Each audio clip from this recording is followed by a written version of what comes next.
Just comb your hair, go and wash your face. It's been a real long time since you've seen the light of day. So let thoughts come as they may, beauty and parade. Everybody all smiles when you're back in the seat again. On board the Petty Express to a beautiful darkness. It's full steam ahead to ride the rails to our next destination. Yeah!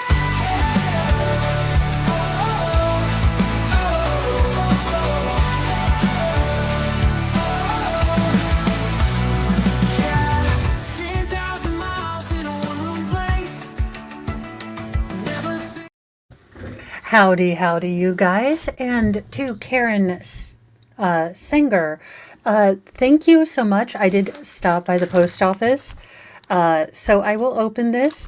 Thank you so much. Like I said, last week was sort of a luxury for me. I did not have to go anywhere, and I basically didn't.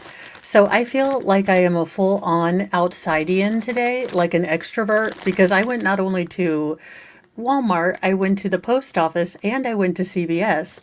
I am like, oh my goodness, I am an actual extrovert.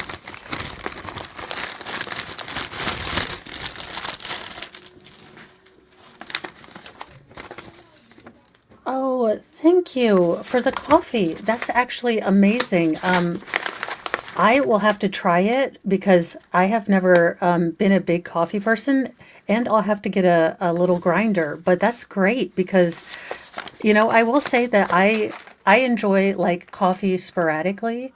And I will have to see if it does okay iced because I like iced coffee, which is weird because it's cold as snot outside. It is estate barrel aged reserve. Small batch straight wheat whiskey. So it's got notes of caramel, butterscotch, and whiskey. That is really cool. Like I said, I'm going to have to learn all about coffee. I know I sound like a not adult, but I tend to drink my coffee or my caffeine in Diet Coke form. So this will be really great because I've been wanting to get into some good coffee as a better way to caffeinate myself, if that makes sense, because I know diet pop isn't good for you. So that actually helps because I have been looking at getting into coffee. So that actually helps a whole lot. Thank you so much. All right. I do have a banner created for this. It's not really serious, but see you never, Megan, don't drop the soap. Yes, I am super petty. I own that. It is my, saving character grace-ish. Look, this woman is redonkulous. Oh, see, Mr. Mo tried to teach me about coffee, but I must confess that I tried to get into coffee when my kiddos were little, and it would always go cold to the point that I just started liking iced coffee because I would always forget it in the microwave. Ooh, I'll have to see that. All right, you guys, let's get into this. Boys have been diligently put on chores and or homework. In a perfect world, I could say they're diligently doing that instead of playing Roblox. But I don't want to lie to you. And while we won't hear the reading of the verdict, we're going to get a real-time report from our what do you field mean we producer, don't hear John Cowley, who is sitting in the gallery. And so he is going to send us an email. So we're going to tell you what the decision is, and then you're going to hear the judge read all the verdict, all of the verdict form on every single count. There are 20 counts total on this one. The judge will read everything live. The foreperson is reading the verdict. We're about to, about to read the verdict now. Okay. Oh, wait. Here we go. Notice that Glamma has put on a hot pink Barbie ensemble here. Looks like we have a hot pink cardigan, and it looks like we might have some choker action. And what the actual hell is this? Okay, I'm going to need to embiggenate. But, Megan, what the hell is up with this bow? You are not 8.5 years old. You are not going to Hogwarts. And you are by no way going to see Miss Trunchbull. well, wait, you are going to prison, so you might meet Miss Trunchbull. But this making her look like an 8.5-year-old, ugh. Nice try, but no one cares.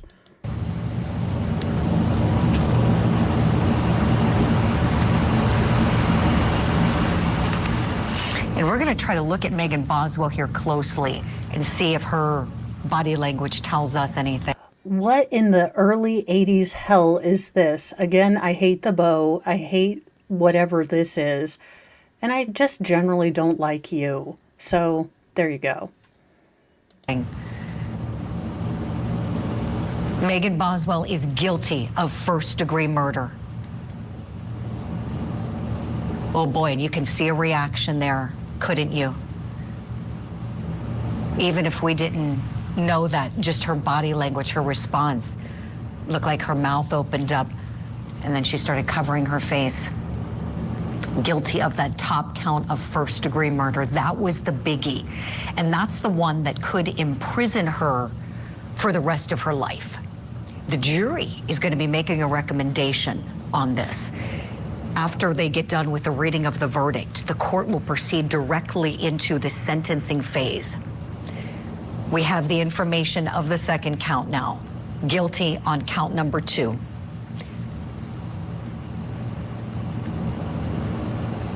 Megan Boswell guilty of first-degree murder and guilty of felony murder. That's what we know so far. I am beyond surprised, you guys, because Hunter done did it. He has schizophrenia, and he talked about foil. Was anyone shocked by this except Megan? Honest to goodness. And again, Karen, thank you so much. I am going to, like I said, I have actually been looking into coffee. I've wanted to maybe start cutting down on my diet pop and all my various terrible vices and turn them into slightly less terrible vices. So I think it will be great, and especially with all the flavor in that, I won't have to add all the coffee creamers with all the junk in it, so just a little milk. That would be great, because I'm trying to not eat as much processed food. And then I realize I love Pop-Tarts. Far. Covering her mouth. Guilty of count number 3 as well. It looks like she may be starting to cry. Not quite sure here. It's hard to see her eyes covered with those eyeglasses. Howdy, howdy. Megan Boswell is guilty of aggravated child abuse as well. These are the biggies, folks. These top counts are the big ones. They're the crux of the case. First-degree premeditated murder, first-degree murder in perpetration of a felony, the felony being aggravated child abuse.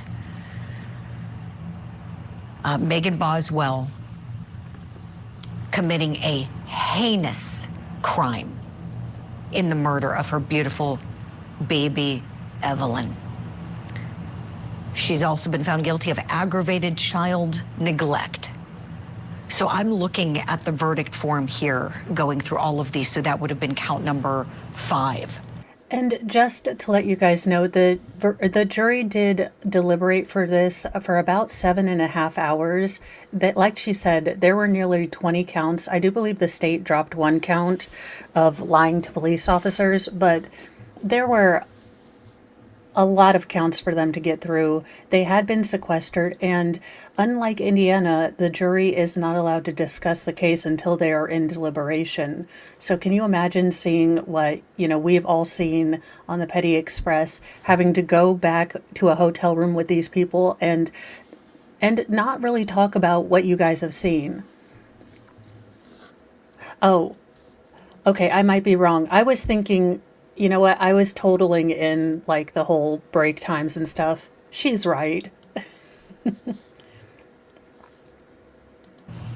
So we've got first-degree premeditated murder, and we've got some variations of that. We've got straight-up premeditated murder. We've got murder in the perpetration of a felony being aggravated child abuse. And we've got a murder and perpetration of a felony being aggravated child neglect. So she's been found guilty of all 3 of those crimes, as well as aggravated child abuse, aggravated child neglect. The next one is tampering with evidence. She's guilty of that as well, because we know she didn't just commit this crime. She tried to cover it up. The jury has found her guilty of that. The killing of her baby, Evelyn, who was asphyxiated. Homicidal violence was how baby Evelyn was taken from this earth at just 15 months of age. She's been found guilty of making a false report, and there are numerous counts of that. I'm counting, let's see, 1, 2, 3, 4, 5, 6, 7, 8, There's 10. 9, 10, 11. No, the 11th one was counts dropped. of making false reports. You know, sometimes you will see Court TV. I am a silly redhead who plays with wigs and generally is a snarky butthole on the internets. If I can remember these things, feeling like an ice cube and trying to eat a protein bar, why can't you? prosecutors clean up an indictment and proceed on one because all the crimes would merge for sentencing purposes anyway, so a conviction on multiple doesn't really further the ball. But here, no, they went for it. They went for it on every instance where they believe she made one. So we'll continue watching this as the jury foreperson is reading off whether she is guilty or not guilty of these crimes. I want to get some reaction from our legal analyst guest, attorney Matthew Mangino, watching along. Matthew, you called it. You said this was going to be a guilty verdict on first-degree murder. Your thoughts now? Well, I'm not surprised, Julie, obviously, but if we... I'm going to skip through their commentating this. Honestly, I think Stevie Wonder could see that this chick was guilty with help from Ray Charles and Kellen Keller. I mean, to be honest, I think those, see no evil, speak no evil, say no evil, or hear no evil. I think those, three, Larry, Curly, and Moe, could have seen this.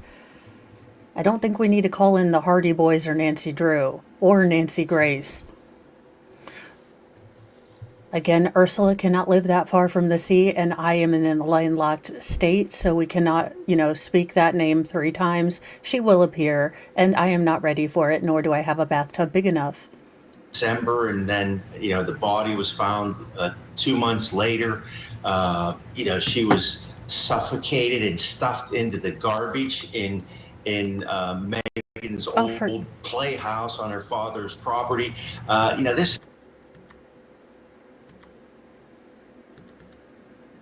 Okay, I want to get to the part where they start doing the penalty, because she was found guilty of all of the counts. So all 19 counts, including all of the lying to officers and things like that. Hopefully we will get to hear the penalty phase, or I might need to pull up a different stream. The death of her beautiful daughter, baby Evelyn.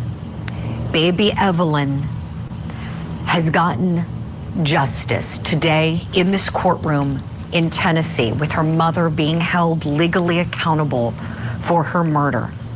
She should be still alive today. She shouldn't have had her life cut short after 15 months on this earth. Just think about that, 15 months. Baby Evelyn, rest in peace, precious angel. And I believe we should be getting an audio signal at any moment to hear from His Honor, as we had to turn our audio down so that we couldn't hear any members of the jury, in particular the foreperson. But the judge is going to repeat the reading of the verdict. And there may be a polling of the jury, which is pretty standard. We will see. Still no audio signal. But you can see the judge addressing the jury. Okay, everybody's on their feet. Perhaps the jury being taken out. Okay, that's what I'm being told. Being told that the jury is exiting the courtroom for His Honor to do the reading of the verdict. Okay, we're going to switch to this tab because I believe this one actually has the full kind of him reading it, them waiting for the jury. So we're going to go past the verdicts. Was in his instructions yesterday that if murder convictions. He's reading the charges again: guilty on first-degree murder, guilty on felony murder, aggravated child abuse, guilty on felony murder, aggravated child neglect. We can hear Okay. it. We can hear it. Let's The listen. jury of your peers having found you guilty of first-degree murder and the perpetration of a felony. It's a judgment of this court. You are guilty. And count 4, the judgment of your peers having found you guilty of aggravated child abuse. It's a judgment of the court. You are guilty. And count 5, a jury of your peers having found you guilty of aggravated child neglect. It's a judgment of the court. You are guilty. And count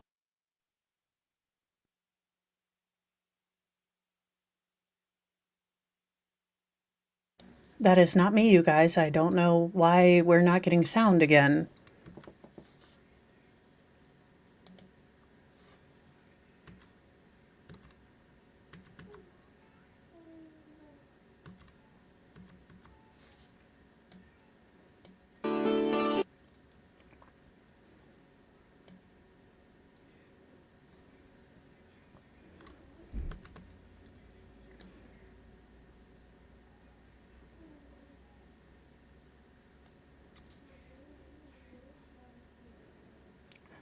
Okay, now this is the penalty phase. This is where the jury recommended life with the possibility of parole. The judge kind of will sit here and listen to things if we can hear it. You have got to be kidding me. What is so hard with getting audio? Do we have audio at any time? Maybe at 69. All right. So maybe we have audio once he starts talking. I am a semi-professional. Do not be peanut butter and jealous. I make this look natural.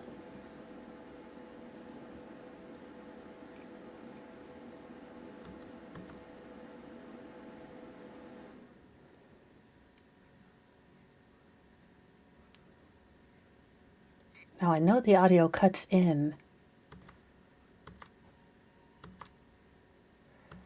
at some point. Are you kidding me? Y'all are terrible.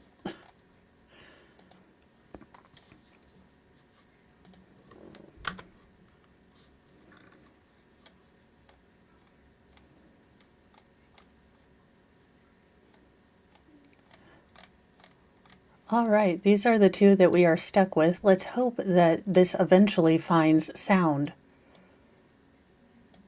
Her once before, but you'll hear a Oh, little bit here we more go. from her about the shape Megan was in when she came into her home.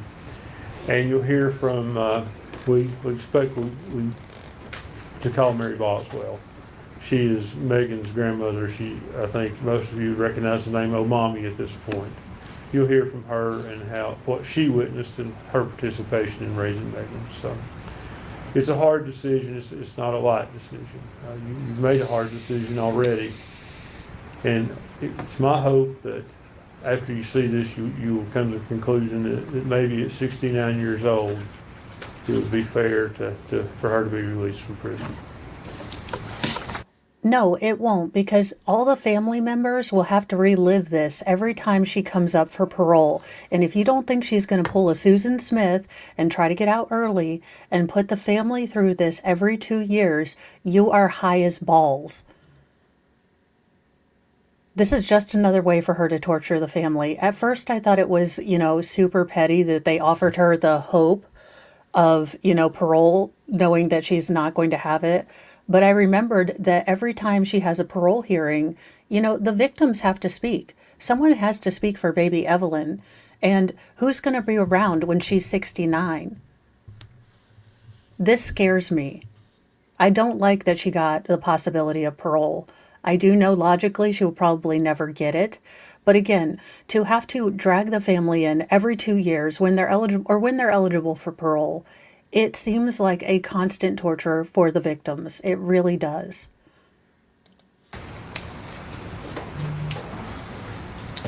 All right. General, proof. Yes, Judge. This time the state would introduce a copy of birth certificate of Evelyn Boswell. All right. That'll be exhibit 262. I'm going to keep the exhibits in sequential numbers. But I've started a new sheet for the sentencing.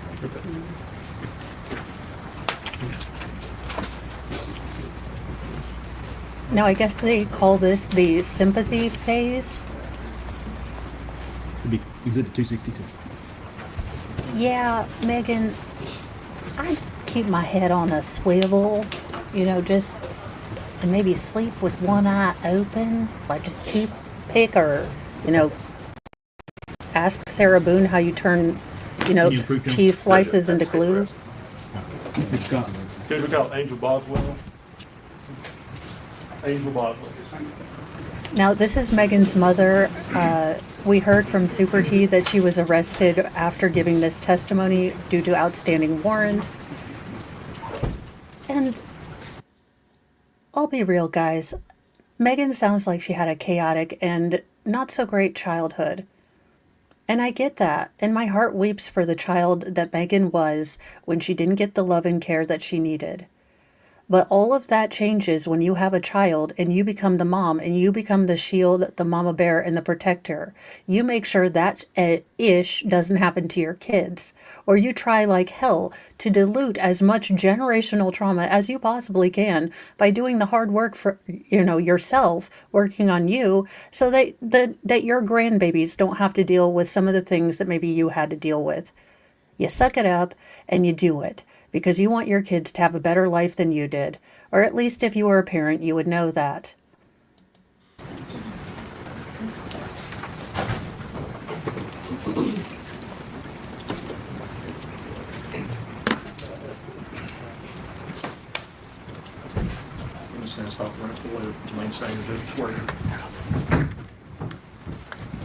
Raise your right hand, man. Let's state your name for me. You solemnly swear affirm testimony you're about to give be the truth, the whole truth, and the truth. Have a seat. If you'll pull the microphone down and talk straight into that microphone. Actually, you know what? I need to switch these.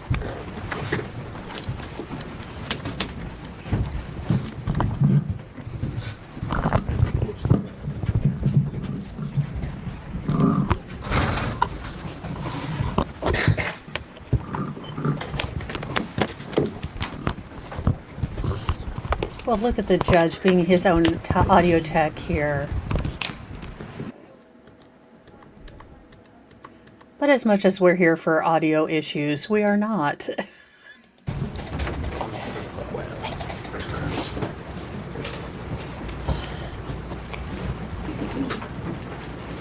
Ready to go, Judge? Ready. Ma'am, state your name for the record. Angela Boswell. You are Megan Boswell's mother? I am. Okay. Ms. Boswell, Our first question, what the hell went wrong with her? Like, how bad a mom were you? Like, seriously. I mean, I think we're all thinking it. I mean, to be honest, I think we, are all thinking, like, what the hell did you do to screw up this woman so bad that she screwed up so bad with her child? Now, I mean, just from basic testimony, we've heard that she does have substance abuse problems and, a fairly chaotic lifestyle anyway. But again, what the hell did you do to Megan that made her this way? Seriously. And I know it's not always the parents' fault, but come on now. the purpose of being here today? I do. I want to ask you some about Megan's home life and growing up. But I guess I want to ask you first a little bit about yourself. Okay. And I'm asking you these questions, Ms. Boswell. I'm not trying to embarrass you or cast any aspersions. No. You married Tommy Boswell when you were how old? First time 15. Can you speak into that microphone just a little more, please? The first time 15. Okay. And when did you become pregnant with your first child with him? I had my first in April and turned 16 in July. So. Okay. And Now, I know that seems startlingly young, and it is startlingly young, but it is not unusual or it's not considered problematic for a girl that young to be marrying in the traveling community. The traveling community puts a high stock when a girl first marries on purity, which would seem a little bit like juxtapositional because of the way some travelers dress. It's very, loud, brash, and not so modest. But, in an odd juxtaposition, you as a female, as a young woman, are expected to be pure when you go into marriage. It is considered a great taboo to be seen, talking with boys, interacting with boys without a chaperone. Some families require chaperones until they're engaged or when they're engaged even. So just trying to put a little back history. Again, this looks like a hot mess express on the way to a dumpster fire. Not good. I don't think anyone at 15 should be getting married because I was a hot mess express at 15 and did not understand anything. So I'm not for 15-year-old marriages. Just want to make that clear. Just saying that culturally, that's not as out of the normal as it would be in the Gorger or English or, general normal population of America. This is not something that is out of step with traveler tradition. That being said, all I know about traveler tradition is from trash like TLC and English, reality shows, so I could be distinctly and utterly wrong. Just throwing that out there. Who was that child? Tommy Jr. Okay. And then you had Megan at some point. How old were you when you had Megan? There's 8 years difference. I was almost 24. It's okay. So, let's talk about Megan's life growing up. Jem, I do not want to admit how many hours I have lost of my life to that show. I love that show. I will rewatch it. It is such a train wreck. I feel so bad for these girls who are like, I want to get married and I'm going to have a husband who loves me. And the dude is just like, I'm getting married. I guess I can't go to the bars anymore. Yeah. I'm telling you, it's addicting because part of me is like, I wonder what I would look like with a tan. What would I look like as a chav? Not gonna lie, I have thought about doing a dress up as a chav, but then I didn't know if it would be offensive to everyone, so figured I should stay with American stereotypes. Would it be fair to say that during her lifetime she's witnessed drug use between you and her father? Yes. What type of drugs? Opiates, mainly. Scoot up and speak into that so the jury can hear you. Opiates, mainly. Okay. Did that drug use lead to other problems? Yeah. Arguments, fighting, yes. Okay. You say there Strife. Strife. That's what it brings, yes. Non-stop. Is that something that went on pretty much her entire childhood growing up? Yeah, from the time she was pretty little, yeah. Okay. Mm. Yeah. Now, did she witness fights between you and her father? Yes. Okay. I think at some point her father was convicted of aggravated assault and kidnapping. Yes. Were you the victim in that? Yes. Mm. Do you remember ever taking Megan to any NAAA meetings with you? Yes, I did. How old was she when you did that? She was probably about 7 or 8. First ones I started taking her to. 7 or 8 or 9. More around there. Now due to the strife in your home, was she raised by her grandparents to some degree? Yes. Okay, what were their names? Mary and Danny Boswell. Okay. Mary Boswell, would that be who's known as a mommy? Yes. Mm-hmm. These problems, do you feel that it's partly your fault, the problems Megan's experienced? No, absolutely. Yes. Yes, absolutely. And unfortunately, your problems, that they went on up into, we saw a video in here of you being brought down from the jail to talk with her in 2020. Yeah. Mm-hmm. So even up until the time she went to jail, you were in and out of jail? Yeah. Okay. Yes. Have been. Have you been convicted of numerous crimes? Yes. Okay.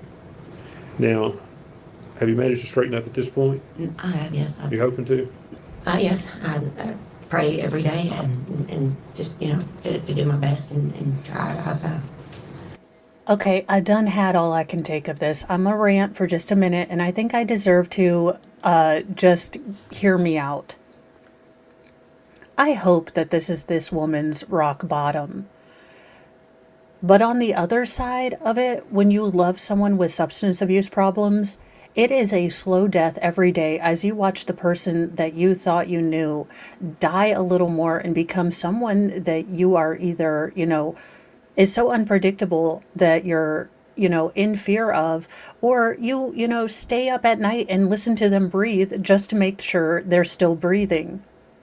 Do you want to know the hell that is? I get that substance abuse and addiction is hard. I get it. But I have watched it steal people from me, and I'm getting a little tired of people acting like it's a disease that can't be cured. We don't give people, more of what, hurts them to cure them. It's not like we give people with diabetes a big old Snickers bar. So now that we're finding all of this random extra money that we don't need to send for condoms in Guyana or whatever the hell we were sending, Furbies to France, could we maybe work on building real centers for free for Americans who want to get out of addiction and their families that are pleading for them to get help but can't afford it? Could we finally maybe do that?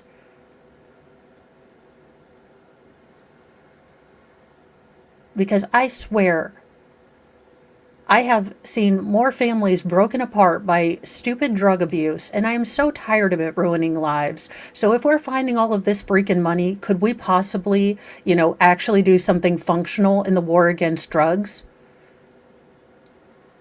I mean, because there are way too many casualties.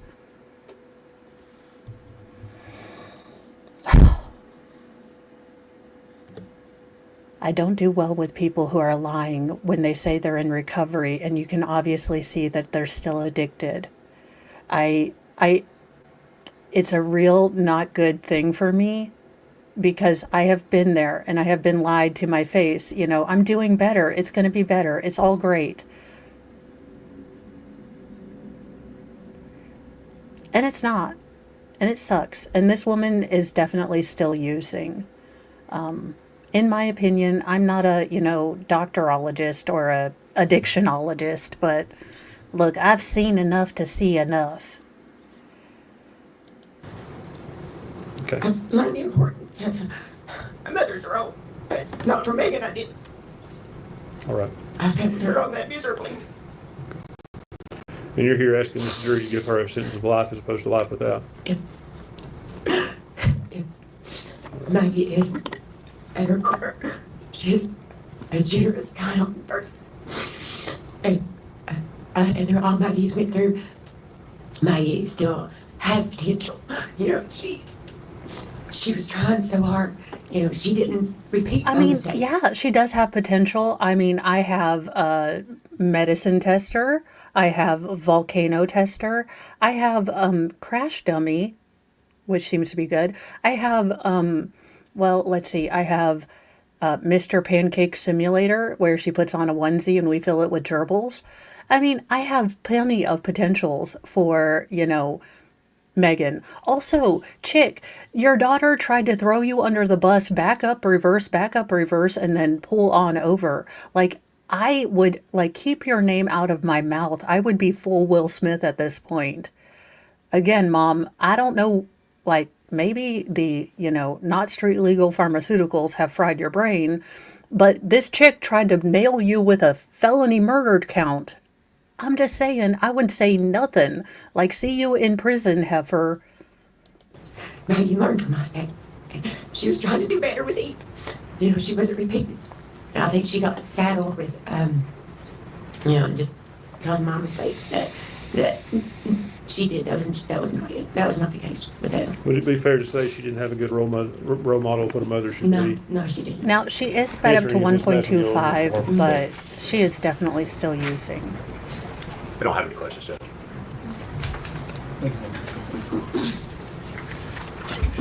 I do find it ironic that Megan Boswell's mother cried more tears for her daughter than Megan cried for Evelyn.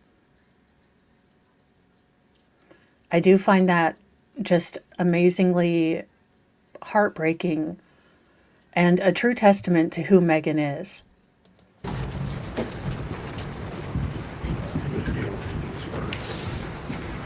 Dry eyes. Just Judge, at this time, I have some judgments of conviction on Tommy Boswell I'd like to put in by agreement with Mr. Harper. No objection, Judge. Okay. I'd ask these to be made the next 4 exhibits.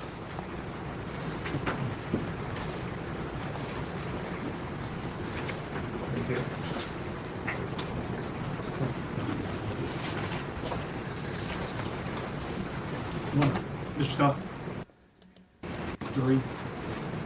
And the other 3 pages are 3 counts of the same case, so I'll make that a collective 260.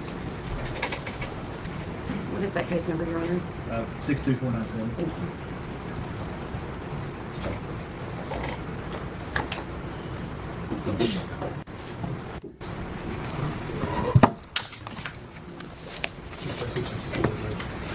Yeah, the first page is 263, case 6107, and case 62497.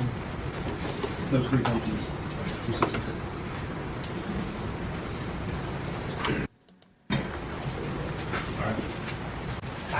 Kai. It's KYTE. I believe so, Your Honor. I'll have her spell And it. this is I think going to she's a witness in be trial, but the otherwise, foster mother.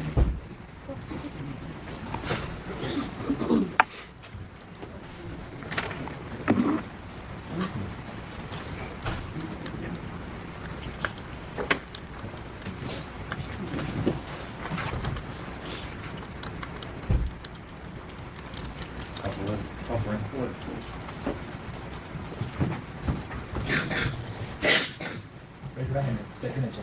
Gail Kai. Ms. Kite, you solemnly swear from testimony you have to the truth, the whole truth, and nothing but the Ooh. truth. I love this lace ensemble. She dressed up and she looks fabulous. Again, I can't imagine the heartbreak of a child that you cared for and her child and having to be roped into all of this. I love that she has her bobs on and she is ready to testify. Speak out of my Ms. Kai, good morning. Good morning. And just so I make sure here, spelling your last name, is it K-Y-T-E? It is. And Ms. Kai, you've previously testified in this hearing as a state's witness, is that correct? That's correct. Well, thank you for coming back for this part of it. I know Ms. Boswell appreciates that. How long have you been working in foster care? 15 years. Do you remember when Megan Boswell came to you? I do. Do you recall what kind of shape she was in or state? She was in bad shape. She was one of the worst children that I brought in as far as neglect. What do you mean by that? She was very malnourished. She's very skinny. Her hair was matted to her head with lice. Impossible to even get a comb through. Okay. Well, when she came to you, were you given any background? I imagine in foster. That's horrible. But again, Megan was 17 when she was brought in. Now, I get, if you were never taught anything, but by, 9 or 10, I didn't have to tell my girls to shower every day. I didn't have to tell them to wash my hair, with the exception of one who just doesn't, she's very tender-headed and figured if she didn't wash her hair, I wouldn't ever brush it. It sort of had a logic, but it started to smell, so she had to wash her hair. We discovered detangler. But I think at age 17, I would expect if you had some of these problems to be able to figure out how to A, wash your hair, B, if there was a lice infection or infestation, to take care of that or get some help.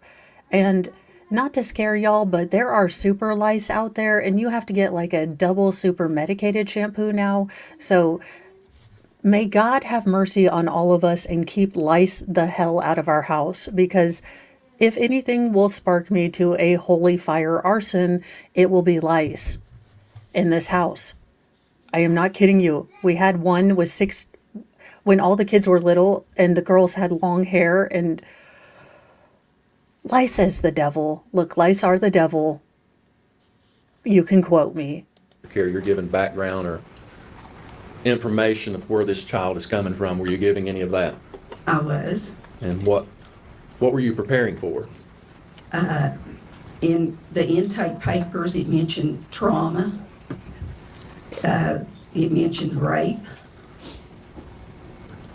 Did it give you any background or any information about her family background or makeup?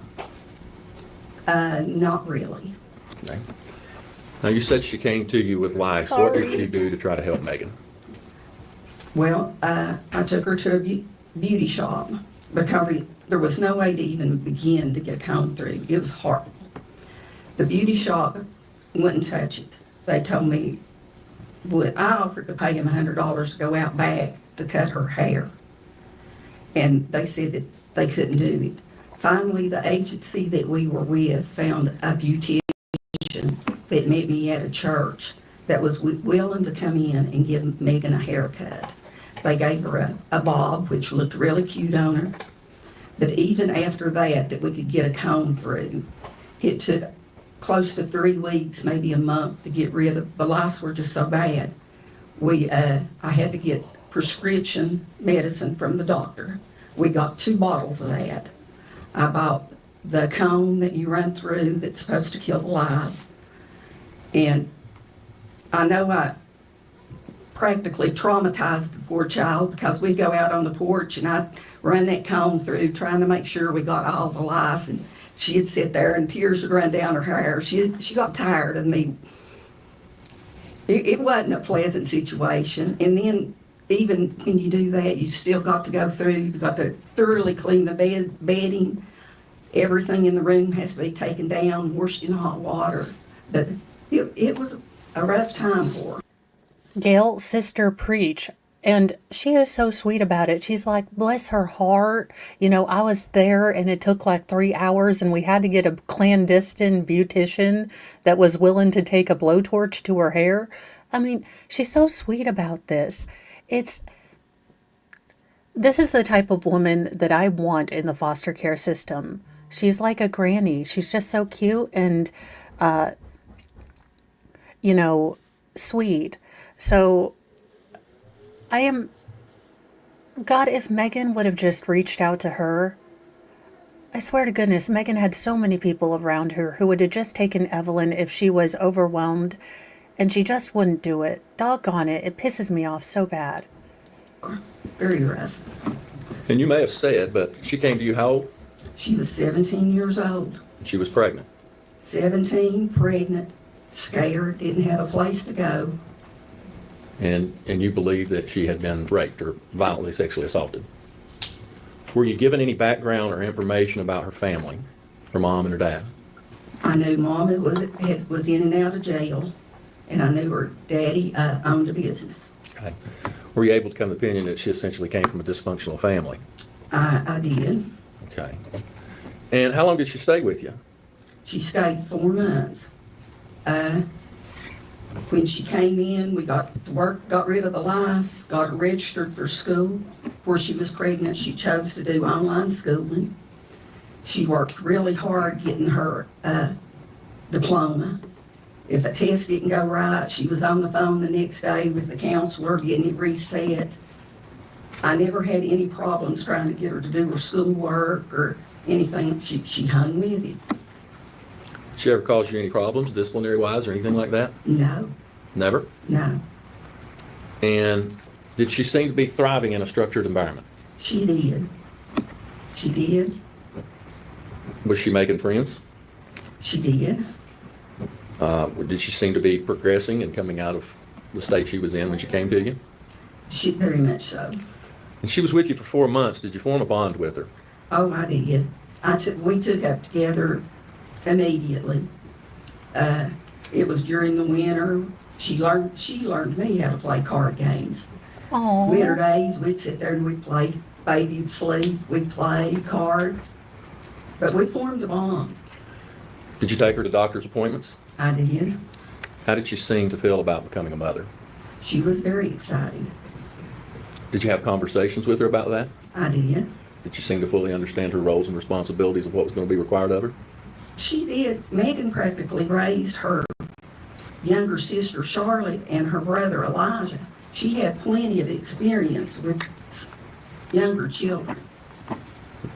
How did you know that? Mostly from conversations with Megan, and just I could. Okay, well, conversations with Megan is not something I'm going to take to the bank. I am not doubting that Megan was used as primary, a stable child care provider. That's not right. I do know that the oldest child often gets saddled with that. That's why I try to make extra sure that I, always ask as, a favor and fully tell my oldest daughter on the occasions that we need to run out, you are fully free to, say no to this. We will pack up the kids, if you have other things going on. Or I check to schedule with her way in advance and double check closer to the time if I'm on top of it. None of this excuses what she did, though. And we can bring in, days and days of sad stories. But when you go from the victim to the perpetrator, those past stories don't hold as much weight. Tell by the way she took care of Evelyn at the house. She knew how to heat bottles. She knew how to change the diapers. She got up when the baby cried. Did you ever have to tell her to do those things? No. Me and my husband never once woke up those 4 months when Evelyn woke up in the middle of the night. Megan would take care of her very well. And I asked you, and I want to clarify that, if you ever took her to doctor's appointments, she was with you. She came to you pregnant. Did you go to the prenatal appointments? I did. And did you go to follow-up appointments with Evelyn's pediatrician? I did. Okay. So you were involved through the whole process, really? Those 4 months, yes. Okay. At some point in time, was Megan taken from your home and placed back somewhere else? She done trial visits to go back to Tommy's. Okay. There was a process in the foster care system. I understand. She done weekend visits, or at first it was just visits, and then it led to weekend visits. How did she feel about that? She seemed okay with it. Eventually, was Megan placed back in the custody and care of her family? She was. She went back to Tommy's house. Tommy, you mean her father? Yes. Okay. And did you maintain contact with her? I did. How often? We texted back and forth it wasn't a daily time, but I want to say once a month, sometimes a couple times a week. It's just according to what was going on and what pictures she had took of Evelyn. When you were talking to her, did you eventually learn that maybe things were kind of getting back off the tracks again? I did. In April, I received a call from her foster care worker saying that Megan had needed some help, and even though she was out of the foster care system, would I be willing to go and help her out? And I said, no problem. So I called Megan. She told me that her mother had dropped her off at a church. She had drove off and left her and Evelyn there. She had took Evelyn's diaper bag, the baby's supplies. So I told her I'd be right there. I went and picked her up. We went to Walmart, bought baby bottles, formula, diapers, the stuff that a baby would need. Where did you take her? We went back to my home. She spent the night. Her and Evelyn they took showers, a good night's sleep. But then the next morning, she wanted to go back to her mother's family's home. Where's that at? Now, I'm not sure. The place that I took, her grandfather was in the hospital, and she wanted to go there to meet up with her family. So when she left my home, I drove her to the hospital in Kingsport, and she assured me that she would be perfectly fine, and her and Evelyn got out. It'd be fair to say that Megan wasn't getting maybe the familial support from her parents that she was needing at that time. Yes. Okay. but she sure as hell ran to them every time she needed money, or she ran to you with a sob story. I don't buy that her mother left her at a church with no supplies. I'm going to go out on a limb and say that Megan might have speculation, again, warning, speculation, but maybe Megan was dabbling in the not street legal pharmaceuticals. Again, her pattern of behavior really is quite...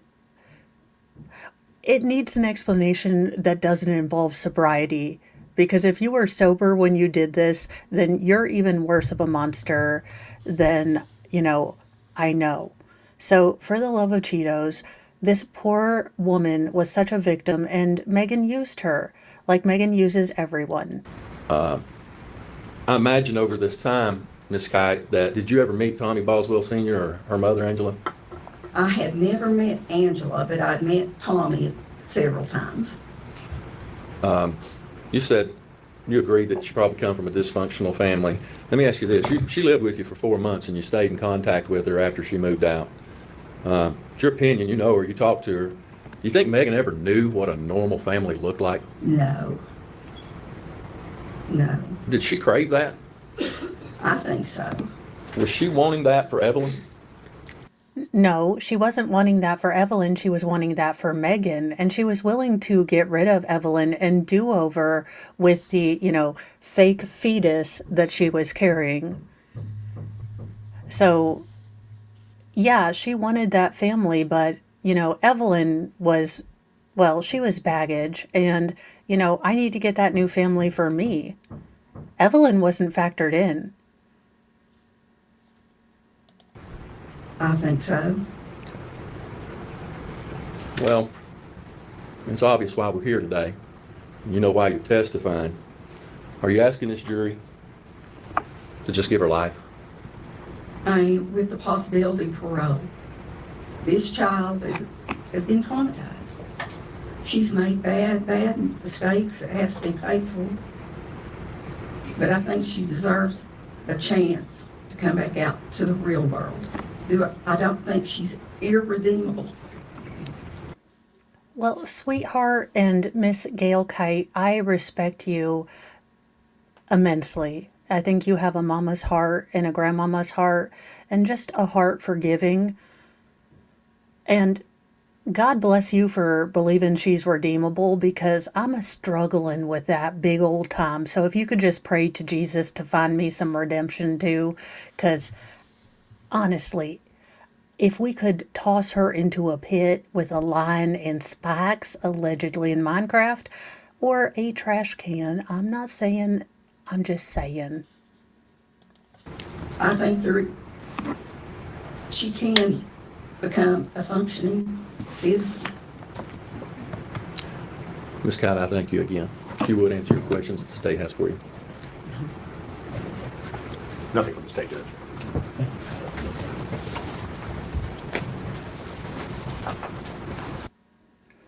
What the actual heck? I just want the daggone answer to the daggone questions. Well, let's go to these. Oh, for the love of Cheetos, stop. I love when I am only semi-professional. Sometimes you can switch over. All right, so we know that she got life in prison with a possibility of parole at age 69, giggity. Let's see what the prosecutors, again, Miss Massengill, that will never not be funny. I am glad that you you eschewed florals today, because florals are not my jam, but let's go. Well, we're obviously pleased with the decision that the jury made. It's been 5 long years since all of this first started, and it's a lot of hard work by a lot of people. So it was very satisfying to get the jury's verdicts. Normally, we sometimes hear a victim impact statement in cases like this, and we didn't hear one this time. Maybe a little bit from Tommy Boswell, but it seems like you are the advocates for Evelyn. What do you have to say about that? That's a complicated question, to say the least. Obviously, there a lot of emotions in this case, even within the Boswell family. I mean, you all saw Tommy testify. I mean, his daughter was the defendant. His granddaughter was the victim in this case. A lot of emotions. Same thing with Angela. So, but we're fortunate, and I would be remiss without talking about the incredible work that was done by law enforcement in this case. And as a community, could not be prouder to have those folks who really, from the get-go, from the time she was reported missing, who've really been her biggest advocates during these 5 years. He is so darn pretty. I'm telling you, he would make the best drag queen, even with the beard. I mean, look at the Cupid's bow's lips, those eyes, the cheekbones. I am just jealous. Jealous. Again, the Petty Express, the only place where you will learn if a detective would make a really beautiful drag queen. But this is why you stop by. To see, ultimately what we realized here in the courtroom today, which was justice for Evelyn. Even with that exhaustive investigation, all of He could pull off florals. evidence was gathered, and Ms. Massengill even acknowledged we still may never know exactly what happened. Did you have to rely on the jurors' common sense and taking might be a shred of doubt and separating that from what reasonable doubt is in this case?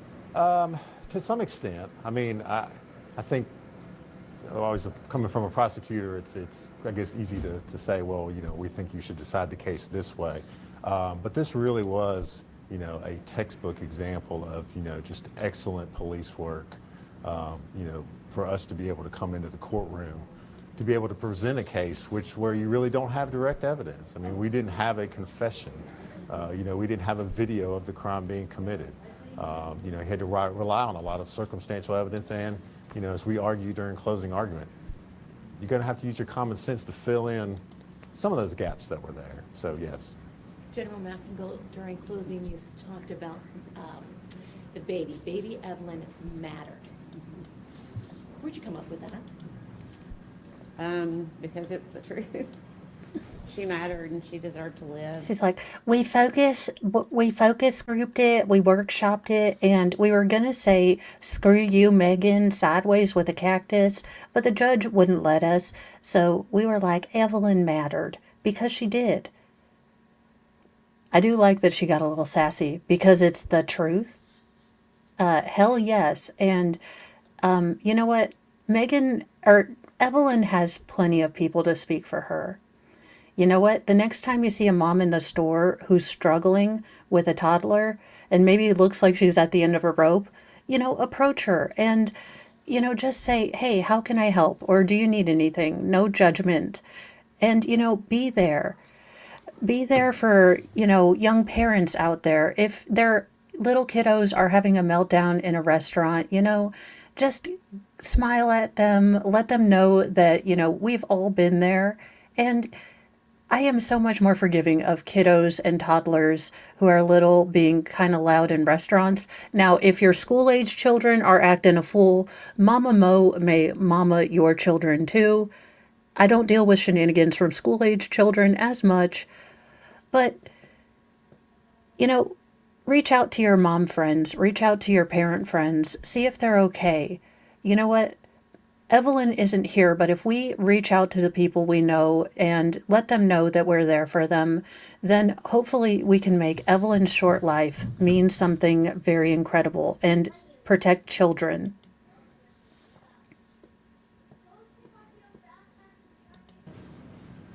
And I wanted the jury to know that. How hard was it working on this case and seeing all those images, the baby in the trash can?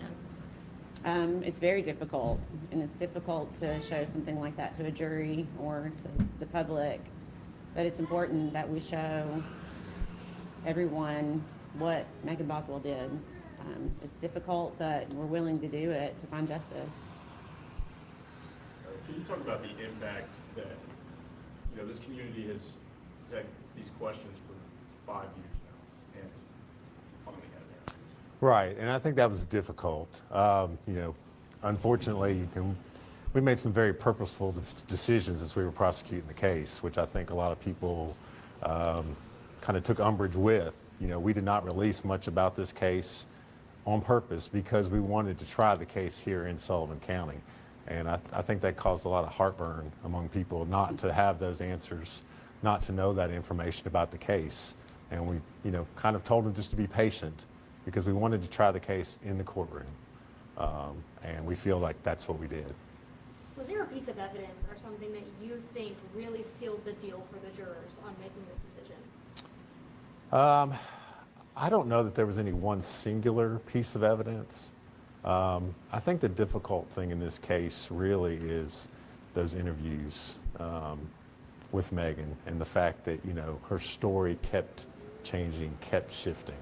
And, you know, there were lots of little things, you know, that kind of ruled other things out. But I think ultimately, you know, it was a lot of her own words that were her undoing in this case. And what about how the baby was found? That is something that I think has hit home, and you could tell from day one from the images you showed, jurors were crying, she was crying. Right.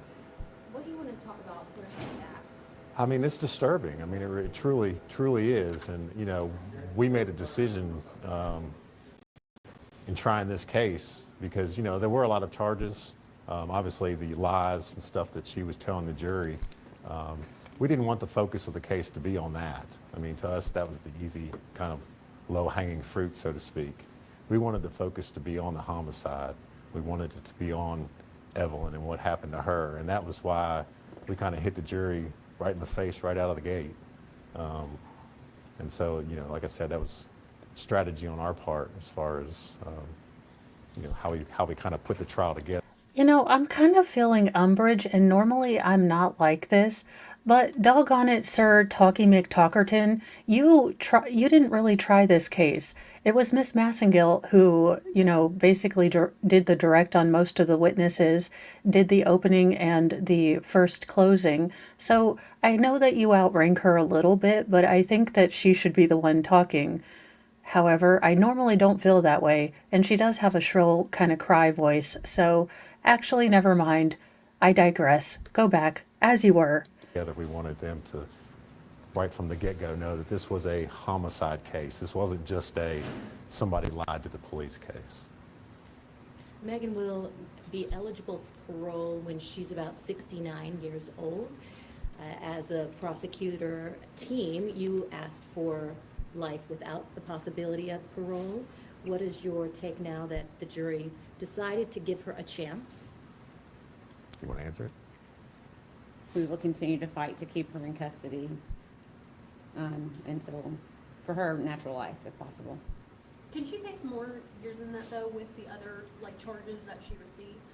She can. The judge will still have to sentence her on all the false report counts, the tampering, the abuse of a corpse, the failure to report charge. So in theory, he could run those consecutive and he could stack that time on top of what she's already received for the homicide. So, Judge, I need you to do that.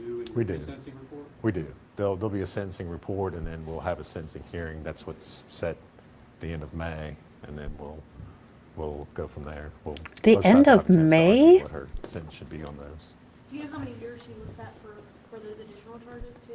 Yes, the false reports should be looking at 2 to 4 years on those. The tampering charge will be 3 to 6, and I think the abuse of a corpse and the failure to report are both 1 to 2 years on those.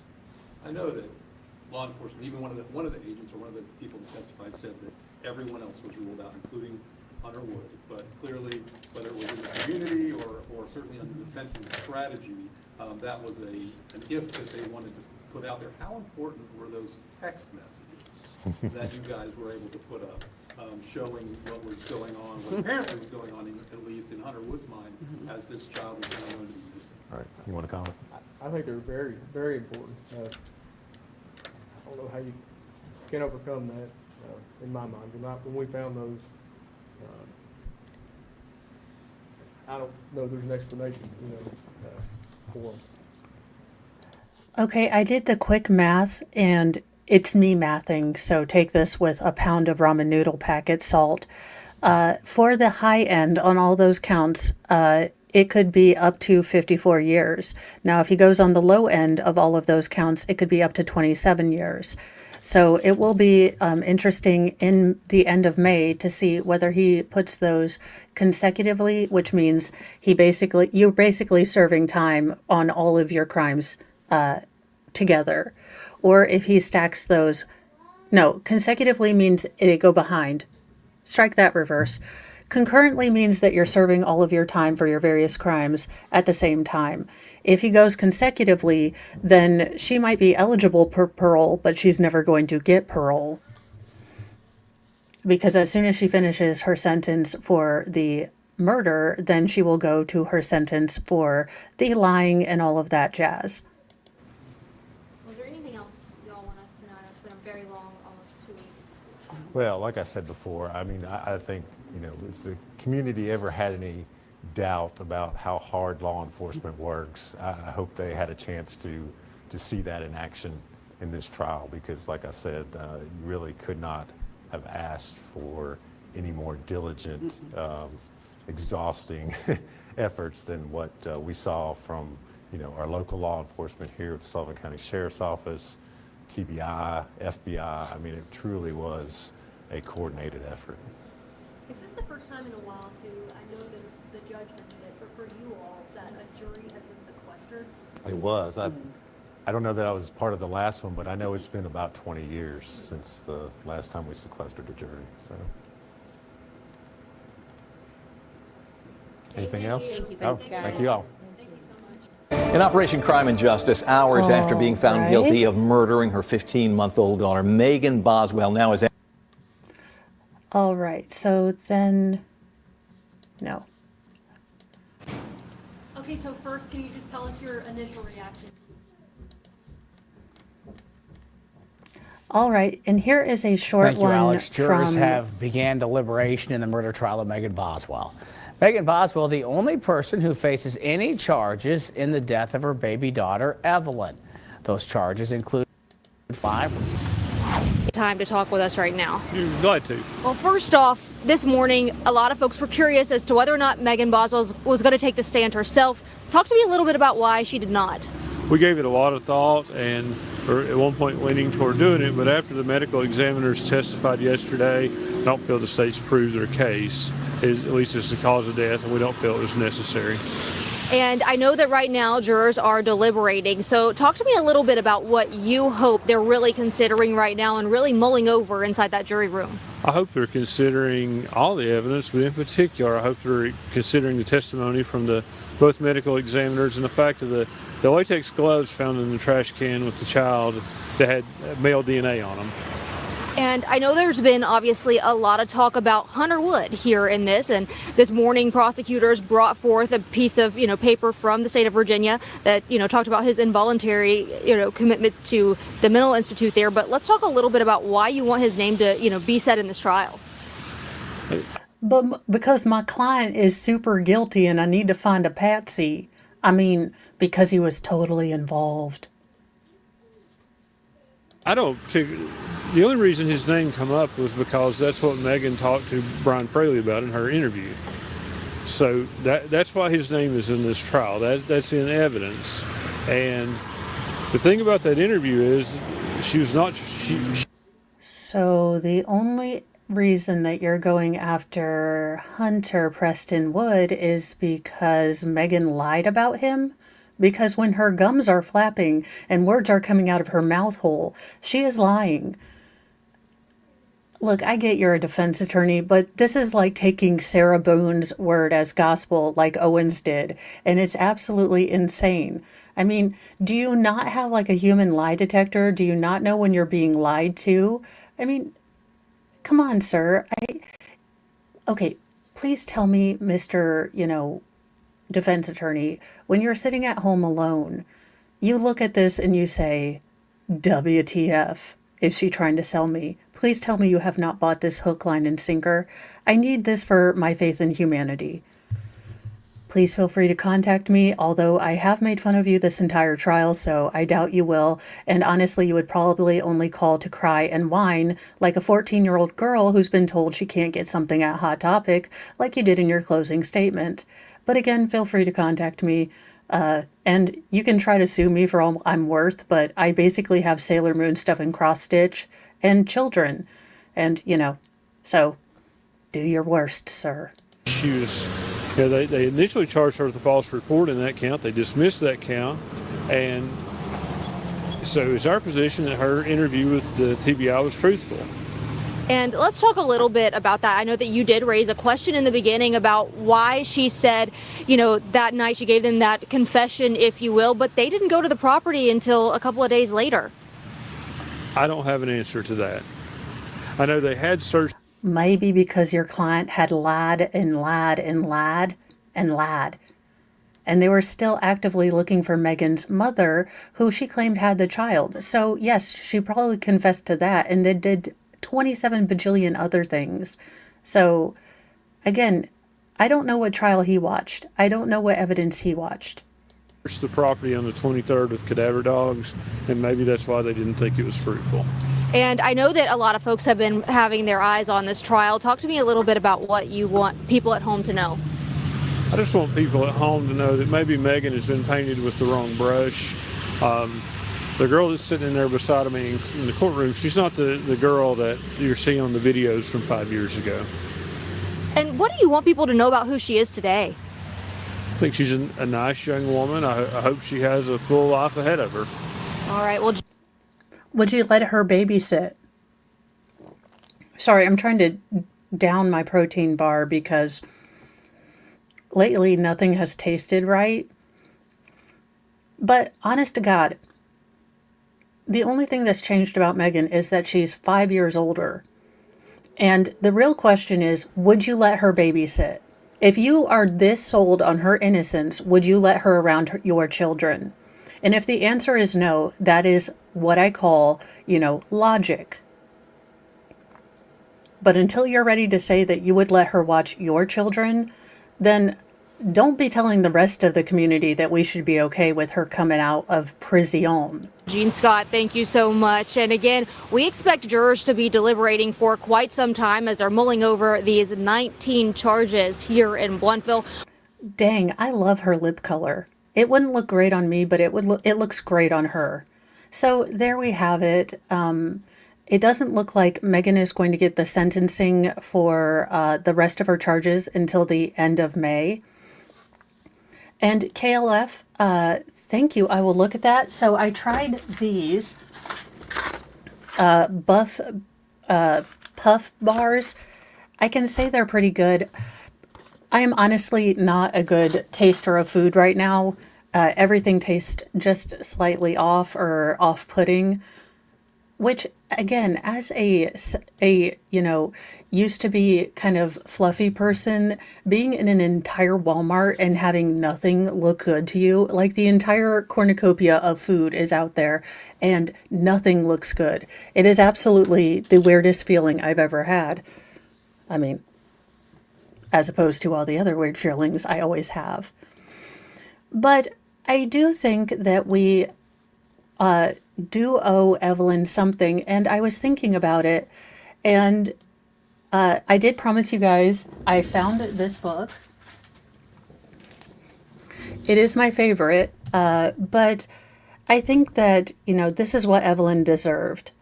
And, in the spirit of parenting is hard, we are all human, but, I just figured it would be a nice way to celebrate Evelyn, even though it's a little boy in the book.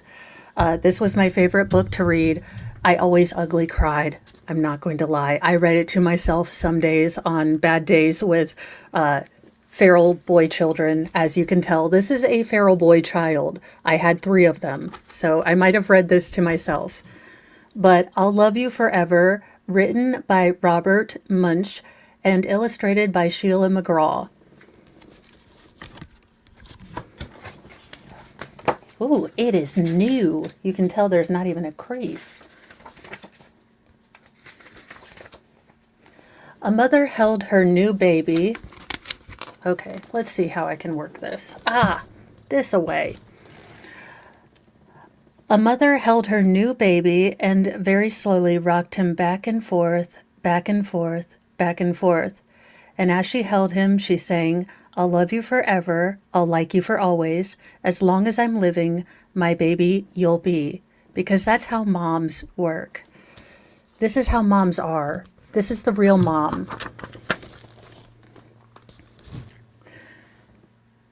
The baby grew, and he grew and grew and grew. He grew until he was 2 years old, and he ran all around the house. He pulled all the books from the shelves. He pulled all the food from the refrigerator, and he took his mother's watch and flushed it down the toilet. Sometimes his mother would say, "This kid is driving me crazy." Again, this was a real life photo taken from my house, not gonna lie. We have had, did you know that if you hold a toilet paper roll on your finger like this and flush the toilet while having a line of it in the toilet, it will unravel itself? Yeah, we went through an entire box of toilet paper. I didn't know what my boys were doing with it. I was like, who in the heck? No, they were just flushing the toilet and running the toilet because, boys.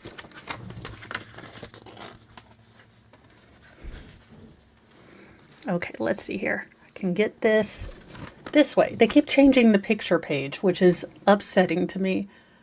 But at nighttime, when that 2-year-old was quiet, she opened the door to his room, crawled across the floor, looked up over the side of his bed.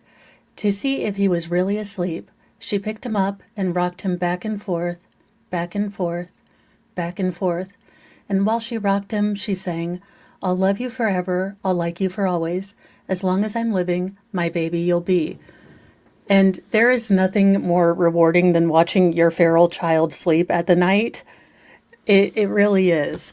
They look sweet and innocent.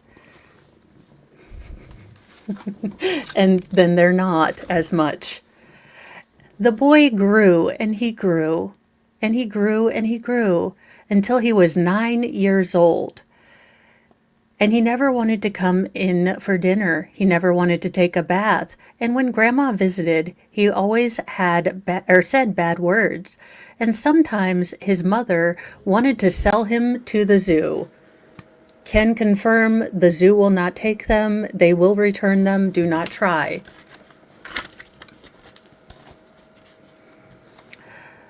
But at night, when he was asleep, the mother quietly opened the door to his room and crawled across the floor, looked up over the side of the bed. If he was really asleep, she picked him up, that 9-year-old boy, and rocked him back and forth, back and forth, back and forth. And while she rocked him, she sang, "I'll love you forever, I'll like you for always, and as long as I'm living, my baby you'll be." Again, I have had to do this. They get really big really quick. I will say my oldest son is almost as tall as me, so holding him is not as easy as it used to. Also, he thinks I have cooties. I may or may not be a girl. Do not tell him, but I may have cooties. And the boy grew, and he grew and grew and grew. He grew until he was a teenager. He had strange friends, and he wore strange clothes, and he listened to strange music. And sometimes his mother felt like she was in a zoo. Can confirm, do feel like I'm living in a zoo. It's like they filmed this at my house. I have no idea. But at night time, when that teenager was asleep, the mother opened the door to his room, crawled across the floor, and looked up over the side of the bed. If he was really asleep, she picked him up, that great big boy, and rocked him back and forth, back and forth, back and forth. And while she rocked him, she sang, "I'll love you forever, I'll like you for always. As long as I'm living, my baby you'll be."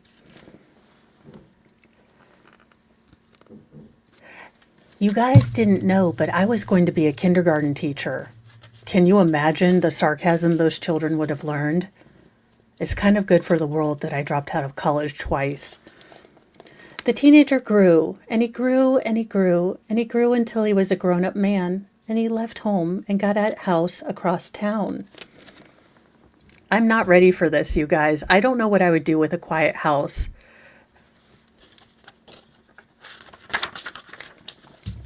But sometimes, on dark nights, the mother got into her car and drove across town. I love that she has a ladder on the top of her roof for no reason. Always safe to drive in the middle of the night with a ladder on your roof. And if all the lights in her son's home were out, she opened his bedroom window, crawled across the floor, looked up over the side of his bed, and if that great big man was really asleep, she picked him up and rocked him back and forth, back and forth, back and forth. And while she rocked him, she sang, "I'll love you forever, I'll like you for always. As long as I'm living, my baby you'll be." Swear to goodness, I will probably not break into my children's home, but if they ever need a hug, even though I'm the world's worst hugger, and I do mean that quite literally, I am like, look, I am just awkward when I'm hugging. So I want to pet people, and because I think, well, dogs like to be pet. I don't know what's wrong with me, but in really tense social situations, I will attempt to hug someone, but I'm not a hugger, and then I will try to pet them for some reason. So, well, that mother, she got older and older and older. And one day she called up her son and said, "You better come see me because I'm very old and sick." So her son came to see her. And when he knocked on the door, she tried to sing the song. She said, "I'll love you forever. I'll like you for always." But she couldn't finish because she was too old and sick. Also, silver fox hunter, anyone? Because do we see the gray at the temples? Now, I have always been a silver fox hunter. I am not, look, I am trying to avoid crying, ugly crying. So I'm noticing like, Smello, silver fox hunter here and accounted for.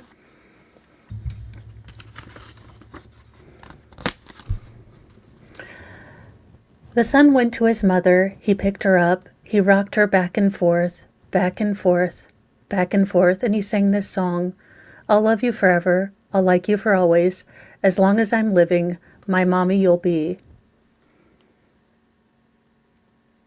Now, I think that there's a reverse lottery contest as to who gets custody of me as when I'm old.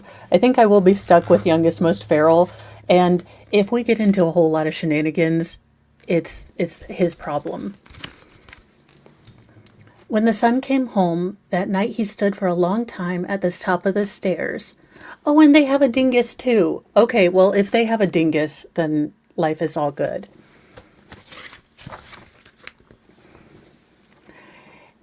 He then went into the room where his very new baby daughter was sleeping. He picked her up in his arms and very slowly rocked her back and forth, back and forth, back and forth.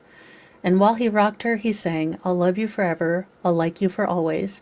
As long as I'm living, my baby you'll be."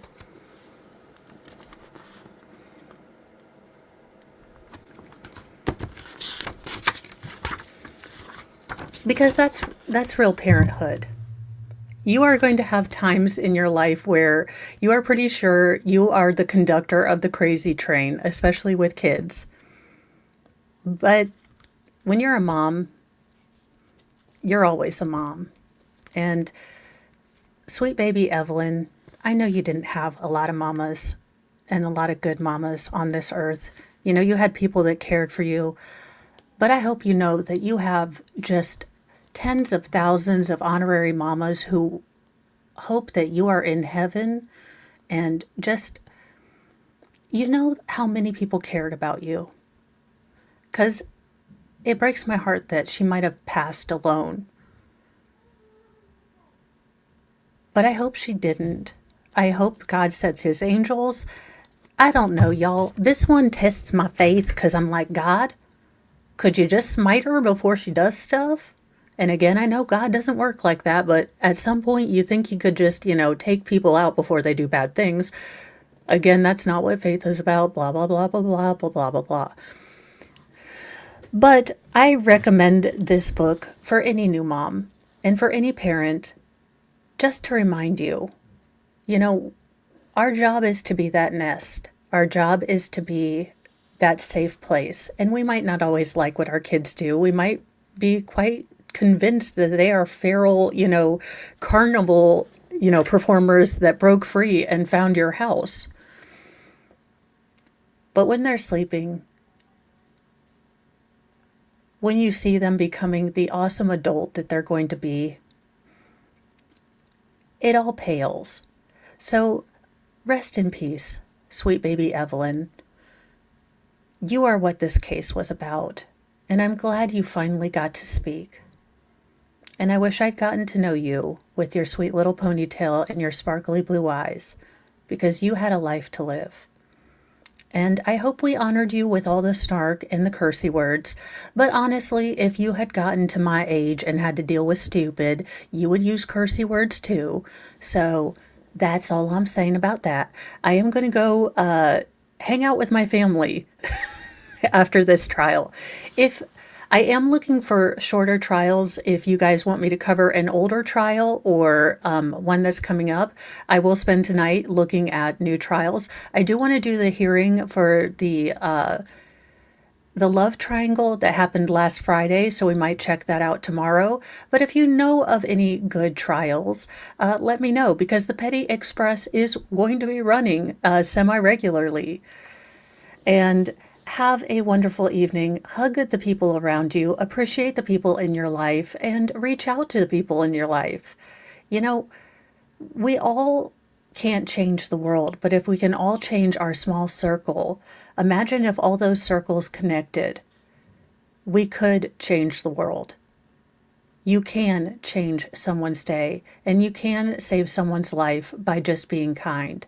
So please be kind to yourself and to others, but carry a can of bitch fire, because kindness doesn't equal doormat. Bye, you guys.